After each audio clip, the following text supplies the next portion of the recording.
রাজশাহীতে গণঅভ্যুত্থানে আহতদের পুনর্বাসনে সহায়তা দিয়েছে বিজিবির রাজশাহী সেক্টর। মঙ্গলবার রাজশাহী সেক্টর কমান্ডারের কনফারেন্স রুমে গণঅভ্যুত্থানে আহত সিরাজগঞ্জ জেলার জুবাইর হাসান ও নাটোর জেলার নাজিম উদ্দিনের হাতে ১ লাখ টাকা করে ২ লাখ টাকার চেক তুলে দেন সেক্টর কমান্ডার কর্নেল ইমরান ইবনে রৌফ। এ সময় উপস্থিত ছিলেন রাজশাহী ব্যাটালিয়ন ১-এর অধিনায়ক লেফটেন্যান্ট কর্নেল মোহাম্মদ মতিউল ইসলাম মণ্ডল সহ বিজিবির অন্যান্য সদস্যরা। আমি যখন বন্ধুদের সাথে মিছিল নিয়ে বের হই তো পুলিশ বাহিনী আমাদের উপর আক্রমণ চালায়। আক্রমণ চালানোর এক পর্যায়ে এসে একটা গুলি এসে আমার চোখে, বাম চোখে গুলিবিদ্ধ হই আমি।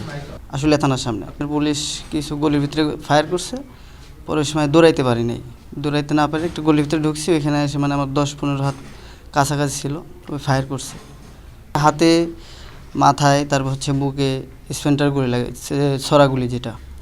এখনও মোটামুটি চোখের ভিতরে ৬টা আছে, হাতে মাথায় মোটামুটি ১৫০টার মতো এখনও আছে।